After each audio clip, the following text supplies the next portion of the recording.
Lo pernah nggak nemuin sesuatu yang bikin lo ngerasa hidup beneran, bukan sekedar ngejalanin rutinitas, tapi beneran ngerasa ada di tempat yang tepat, doing exactly what you're supposed to do? Mungkin tuh pertama kali lo main musik di depan orang banyak, atau pertama kali lo masak dan hasilnya enak banget, atau lagi nulis, lagi ngegambar, lagi nari, dan tiba-tiba 2 jam berasa kayak 2 menit. Kalau lo pernah ngerasain itu, lo mungkin ngerti dikit soal apa yang Natalia Molkanova rasain setiap kali dia nyemplung ke laut. Bedanya, Natalia ngelakuin itu di kedalaman 100 meter, tanpa tabung oksigen, tanpa alat bantu napas, cuma dia pakaian selam dan satu tarikan napas. Dan dia bisa tahan napas selama 9 menit 2 detik. 9 menit. Coba deh sekarang lo tahan napas lo sendiri. Hitung 1, 2, 3, dan seterusnya. Kebanyakan orang udah nyerah di detik 30 sampai 40. Menit pertama aja udah susah banget. Natalia, dia tahan hampir 10 menit di dalam air dalam kegelapan. 41 rekor dunia, 23 kali juara dunia, dan namanya disebut-sebut sebagai manusia paling berbakat yang pernah menyelam di muka bumi ini. Tapi hari Minggu, 2 Agustus 2015, di laut yang udah dia kenal lebih baik dari siapapun di dunia, Natalia Molkanova turun ke kedalaman dan tidak pernah naik lagi. Tubuhnya tidak pernah ditemukan sampai hari ini.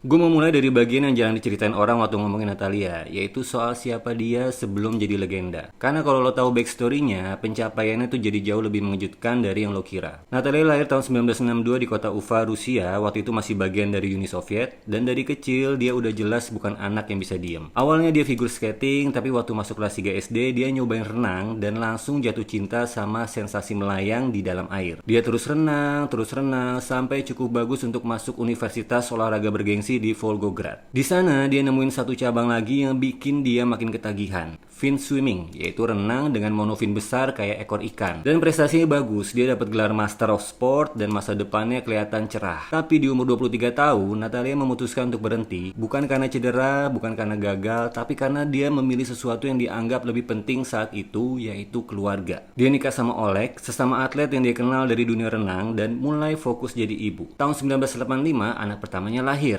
perempuan namanya Oksana. 2 tahun kemudian 1987 anak keduanya lahir, laki-laki namanya Alexei. Natalia berhenti kompetisi, dia ngurusin anak-anak, nganterin mereka latihan, masak, semua hal yang dilakukan ibu pada umumnya. Selama hampir 20 tahun, Natalia Molkanova hidup sebagai ibu biasa. Tapi rumah tangga itu nggak bertahan. Di tahun 1980-an, masa yang kacau banget buat Rusia pasca runtuhnya Uni Soviet, pernikahan Natalia mulai retak. Suaminya makin menjauh dari keluarga, pada akhirnya di tahun 1998 mereka cerai. Dan setelah itu, hidup Natalia jatuh ke titik yang sangat berat. Dia single parent dengan 2 anak, gajinya sebagai pelatih renang nyaris nggak cukup buat bayar kebutuhan sehari-hari. Dia harus ambil kerja sambilan, stres berkepanjangan, kurang tidur, sampai akhirnya dia jatuh ke depresi berat selama 3 tahun. 3 tahun. Gue nggak mau skip bagian ini karena ini penting. Karena perempuan inilah yang nanti akan memecahkan 41 rekor dunia yang akan disebut sebagai manusia paling luar biasa dalam sejarah olahraga selam. Pernah ada di titik terendah itu, pernah ngerasain hidup yang nggak punya arah, dan penyelamatnya datang dari tempat yang paling nggak disangka-sangka. Suatu hari di awal tahun 2000-an, Natalia duduk di rumah. Oksana udah pergi ke Moskow untuk kuliah, Alexei udah pergi ke Saint Petersburg untuk latihan fin swimming, dan rumahnya tuh sepi. Dia buka majalah, dan di sana ada artikel kecil tentang freediving, menyelam hanya dengan menahan napas, tanpa tabung oksigen, tanpa alat bantu. Lalu Natalia tuh baca artikel itu, dan sesuatu di dalam dirinya itu mulai menyala. Dia nelfon Julia Patrick, salah satu freediver pertama di Rusia yang disebut di artikel itu. Dia daftar kursus, dia terbang ke Mesir buat latihan pertamanya. Dan waktu pertama kali dia nyemplung ke laut, menahan napas, membiarkan tubuhnya tenggelam pelan-pelan ke dalam laut, untuk pertama kalinya sejak bertahun-tahun dia ngerasa bebas. Dia sendiri pernah bilang, freediving bukan cuma olahraga, ini cara untuk memahami siapa dirimu sebenarnya. Natalia Molkanova baru pertama kali freediving di umur 40 tahun, dan dalam waktu 3 tahun setelah itu, dia udah memecahkan rekor dunia. Wow.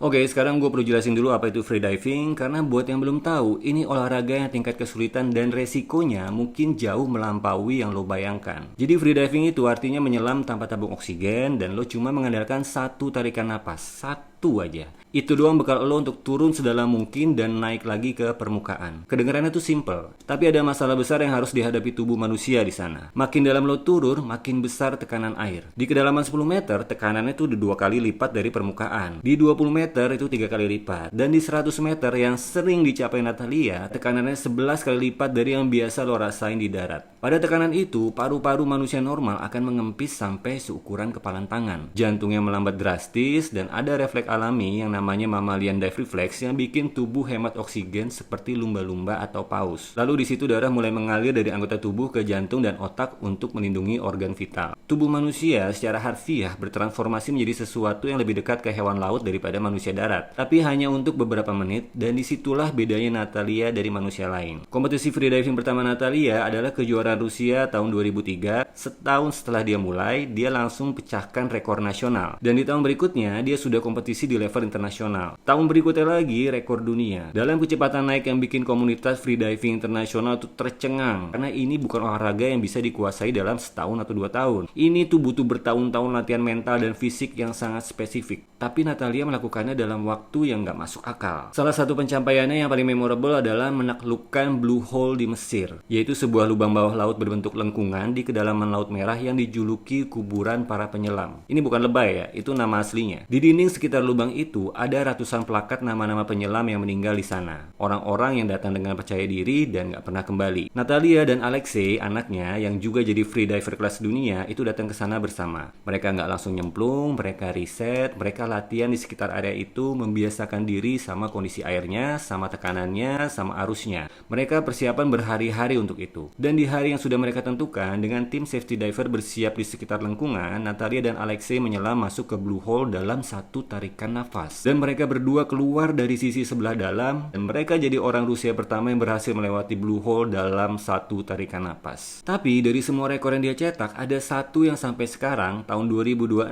masih belum ada yang bisa menandinginya, yaitu static apnea, kategori menahan napas diam di dalam air selama mungkin. Rekor Natalia adalah 9 menit 2 detik. Lebih dari 11 tahun sejak rekor itu dicetak, ratusan freediver dari seluruh dunia udah coba ngalahin angka itu dan belum ada yang bisa. Tapi gue nggak tahu juga gimana kalau misalkan itu adalah suku Bajo atau suku Bajau dari Indonesia. Tapi yang bikin Natalia benar-benar berbeda dari atlet kebanyakan, yang paling sering disebut orang-orang yang kenal dia itu bukan rekornya, bukan medalinya, bukan gelarnya. Yang membedakan Natalia adalah caranya memandang olahraga ini. Dia nggak pernah ngajarin murid-muridnya untuk push your limits, atau istilah yang sering banget lo denger di dunia olahraga. Justru sebaliknya. Dia bilang, jangan pernah bandingin dirimu sama freediver lain. Cukup rasain tubuhmu dan dengerin dia. Di dunia yang obsesi sama angka dan rekor, Natalia justru ngajarin orang untuk berbaikan sama diri mereka sendiri dulu. Anaknya, Alexei, pernah cerita soal pelajaran terpenting yang dia dapat dari ibunya. Ibu mengajarkan saya untuk nggak anggap kompetisi atau kejuaraan dunia sebagai event paling penting dalam hidup saya. Itu penting, iya. Tapi yang paling penting adalah menikmati setiap penyelaman dan ngerasa baik-baik aja. Saya mau ngerasa bahagia dan damai di dalam air. Kata-kata seorang juara dunia yang diajarin ibunya. Perempuan yang baru mulai menyelam di umur 40 tahun setelah bertahun-tahun hidup sebagai single parent dengan gaji pas-pasan dan depresi yang nyaris nggak bisa diatasi. Kadang gue tuh mikir, apa jadinya kalau dia nggak buka majalah itu hari itu? Kalau artikel Julia Patrick ada di halaman yang berbeda dan dia nggak nemuin, kalau dia nggak nelpon dan daftar kursus, dunia freediving mungkin nggak pernah tahu siapa Natalia Molchanova.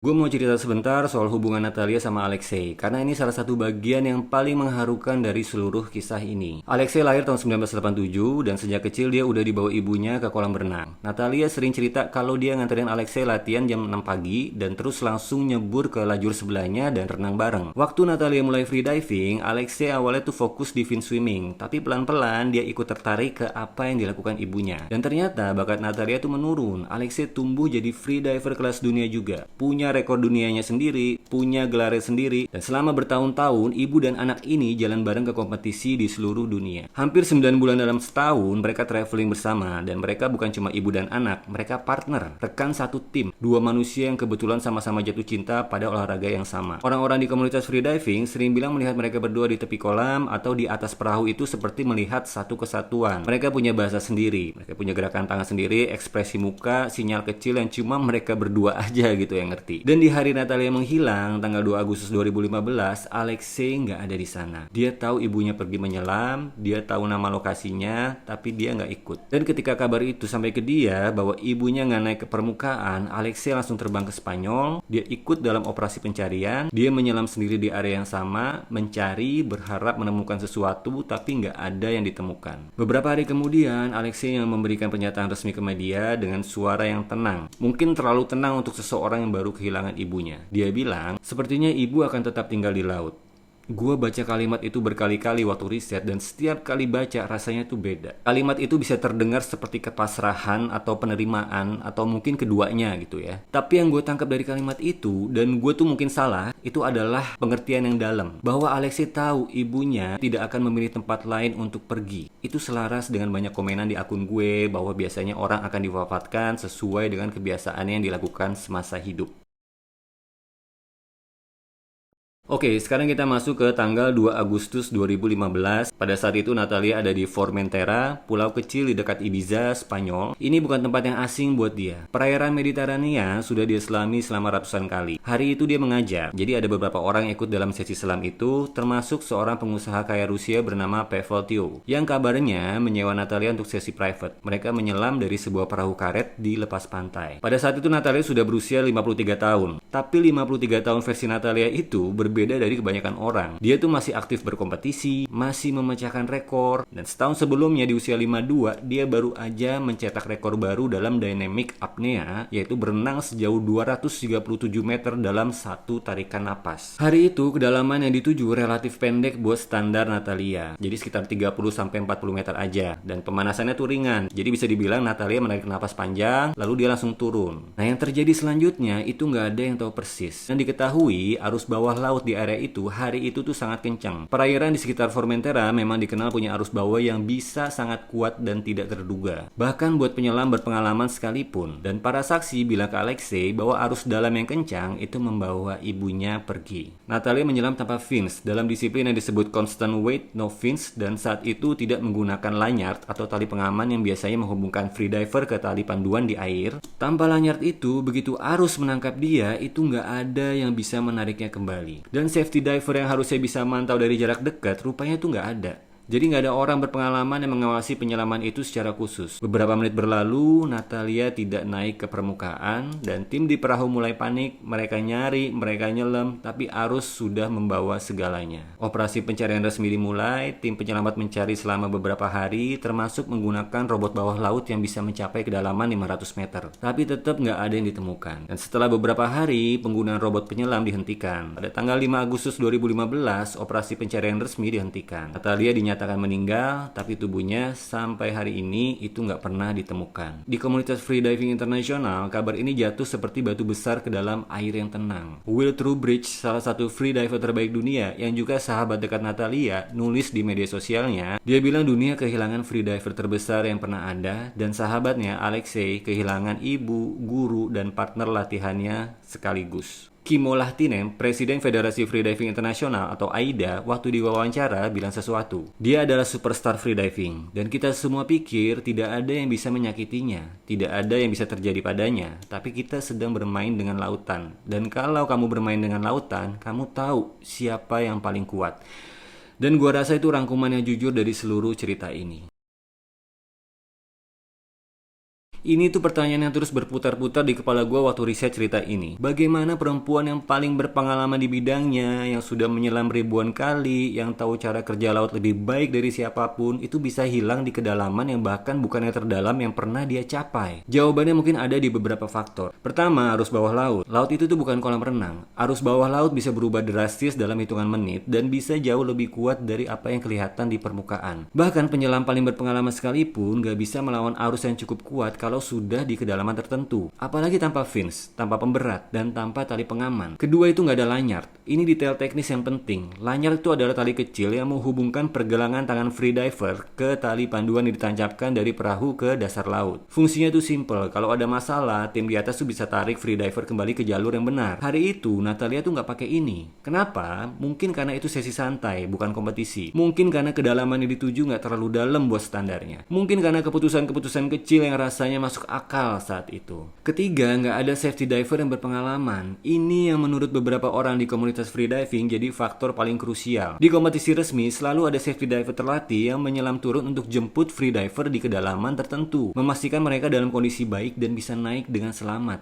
Hari itu nggak ada setup kayak gitu. Tapi di sini ada satu hal yang gue rasa perlu disebut dengan jujur. Natalia itu bukan orang yang nggak tahu resiko. Dia tahu banget. Dia justru yang ngajarin orang lain tentang keselamatan freediving. Dia nulis buku tentang itu. Dia bangun sistem pelatihan yang menekankan keselamatan di atas segalanya. Apa mungkin gitu loh hari itu tuh dia terlalu percaya diri? Mungkin aja. Tapi mungkin juga kondisinya berubah tiba-tiba dan nggak ada yang bisa dia lakukan. Laut itu nggak peduli siapa lo, nggak peduli gelar apa yang lo punya, nggak peduli berapa rekor yang udah lo cetak. Laut hanya tahu satu hal, dia lebih besar dari lo, selalu. Setelah Natalia menghilang, AIDA, Federasi Freediving Dunia, itu menciptakan sebuah penghargaan baru yang dinamai Natalia Molchanova Award. Diberikan tiap kejuaraan dunia untuk atlet terbaik. Alexei, anaknya, melanjutkan sekolah freediving yang mereka bangun bersama, Molchanov Freediving School, yang sekarang beroperasi di seluruh dunia. Sampai hari ini, ribuan orang belajar freediving dengan metode yang Natalia kembangkan. Rekor statik apneanya 9 menit 2 detik itu masih belum ada yang bisa kalahkan sampai sekarang. Lebih dari 11 tahun kemudian. Dan pada 2020,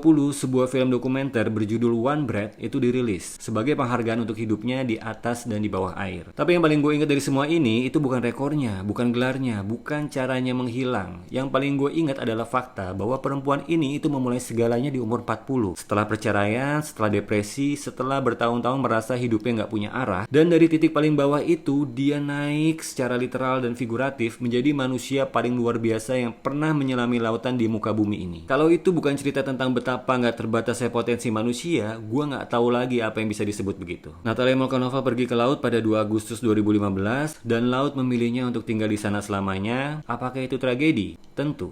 Buat Alexei, buat Oksana, buat semua murid dan teman-temannya di seluruh dunia, kehilangan Natalia adalah kehilangan yang besar. Tapi ada sesuatu yang kata-kata Alexei, sepertinya ibu akan tetap tinggal di laut. Entah kenapa itu terasa bukan cuma seperti duka. Terasa juga seperti kayak pengertian yang dalam tentang ibunya. Bahwa perempuan yang menghabiskan 13 tahun terakhir hidupnya di dalam air, yang bilang bahwa laut adalah tempat di mana dia benar-benar memahami dirinya sendiri, mungkin tidak akan memilih cara pergi yang lebih baik. Gue nggak tahu apakah itu cara yang benar untuk melihatnya. Setiap orang mungkin punya pandangan yang berbeda. Makanya gue mau tanya ke lo sekarang, dan ini beneran, gue genuinely penasaran jawaban kalian. Menurut lo, apakah ada sesuatu yang terlalu berbahaya untuk terus dilakukan, walaupun itu adalah hal yang paling lo cintai di dunia? Di mana lo narik garisnya antara passion dan resiko? Tulis di komentar, diskusi ini worth it banget buat dibahas bersama. Kalau cerita Natalia ini nyentuh banget di dalam diri lo, share ke teman-teman lo, karena ini bukan cuma cerita tentang freediving atau rekor dunia. Ini cerita tentang seseorang yang nemuin hidupnya terlambat dan memilih untuk menjalaninya sepenuhnya sampai detik terakhir. Dan itu menurut gue adalah sesuatu yang layak untuk diingat.